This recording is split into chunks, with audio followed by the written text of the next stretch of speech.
Dream 11, माई 11 circle जैसी कंपनियों ने देखते ही देखते इतनी तरक्की कर ली कि टीम इंडिया आईपीएल को स्पॉन्सर करने लगी। कंपनियों ने खुद भी मोटा पैसा कमाया और बहुत सारे लोगों को पैसे कमाने के मौके भी दिए। ऑनलाइन गेमिंग का धंधा कब जुए में बदल गया पता ही नहीं चला।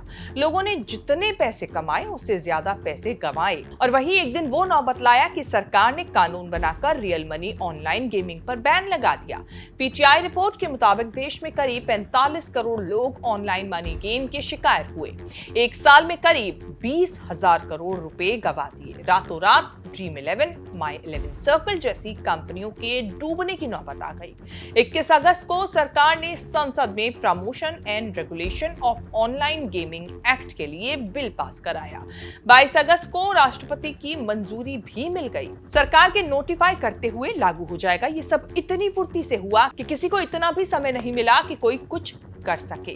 देश में ऑनलाइन गेमिंग या ई स्पोर्ट्स पर बैन नहीं लगा। बैन उस ऑनलाइन गेमिंग पर लगा जिसमें पैसों का लेन देन होता है। बड़े प्लेयर ड्रीम 11 और माई 11 सर्कल जैसी कंपनियों के लिए सरवाइव करना नामुमकिन हुआ तो उन्होंने सरकारी कानून के खिलाफ कोर्ट का दरवाजा खटखटाया। अलग अलग कंपनियों ने दिल्ली, कर्नाटक, मध्य प्रदेश हाई कोर्ट में ऑनलाइन गेमिंग एक्ट 2025 को चैलेंज करके कानून पर अंतरिम रोक लगाने की मांग की है। दलील दी है कि कानून जल्दबाजी में बिना स्टेक होल्डर से बात किए लागू किया गया। कंपनियों और खिलाड़ियों के मौलिक अधिकारों का हनन हुआ है।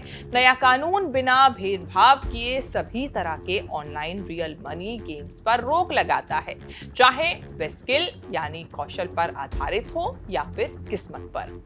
सरकार रियल मनी ऑनलाइन गेमिंग पर बैन को लेकर सख्त है। कोई ढिलाई का मौका नहीं छोड़ना चाहती। ऑनलाइन गेमिंग कंपनियों की याचिकाओं पर सुनवाई शुरू होते केंद्र सरकार हरकत में आई। सुप्रीम कोर्ट में याचिका लगाई कि जितने केस 3 अलग अलग हाई कोर्ट में चल रहे हैं उनको सुप्रीम कोर्ट में ट्रांसफर कराया जाए ताकि परस्पर विरोधी फैसलों से बचा जा सके। Chief justice of India BR Gavai और जस्टिस के विनोद चंद्रन की बेंच से अपील की है कि अगले सोमवार को इस पर सुनवाई की जाए। चीफ जस्टिस गवई की बेंच मान गई कि अगले सप्ताह सुनवाई करेंगे। दिल्ली हाई कोर्ट में online carrom company Bagheera carrom private limited ने केस दायर किया है। कर्नाटक हाई कोर्ट में रमी और पोकर की parent company A23 digital works की याचिका पर सुनवाई शुरू हो गई। कंपनी ने मांग की है कि जब तक हाई कोर्ट जांच नहीं कर लेता तब तक सरकार कानून नोटिफाई ना करे। इस पर कर्नाटक हाई कोर्ट और दिल्ली हाई कोर्ट ने केंद्र सरकार से जवाब मांगा था। केंद्र सरकार की ओर से सॉलिसिटर जनरल तुषार मेहता ने कहा कि अब इस मामले के बीच कोर्ट नहीं आ सकता। एक बार कानून को राष्ट्रपति की मंजूरी मिल गई तो कोर्ट रोक नहीं लगा सकता, बस नोटिफिकेशन जारी किया जाना बाकी है।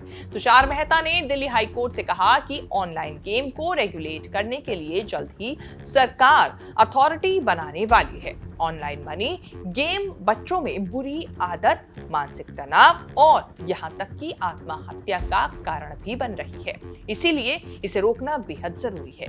कोर्ट ने सरकार से फिलहाल इतना कहा कि बिना अथॉरिटी बनाए, नियम नोटिफाई किए बिना कानून प्रभावी ढंग से लागू नहीं हो पाएगा। कानून ये बना है कि सभी ऑनलाइन मनी गेमिंग पर बैन लगेगा। जो कोई ऐसा गेम चलाएगा उसे 3 साल तक की कैद और 1 करोड़ का जुर्माना लग सकता है। सरकार चाहती है कि ई स्पोर्ट्स और सोशल गेम्स को बढ़ावा दिया जाए। ऑनलाइन पैसे वाले गेम्स पर पूरी तरह से रोक लगे। विज्ञापन करना या उनसे जुड़ा लेन देन करना अपराध माना जाएगा। विज्ञापन देने वालों को 2 साल तक की जेल और 50 लाख रुपए तक का जुर्माना लगाया जा सकता है। बार बार अपराध करने वालों को 5 साल तक की जेल और 2 करोड़ रुपए तक का जुर्माना अदा करना पड़ सकता है।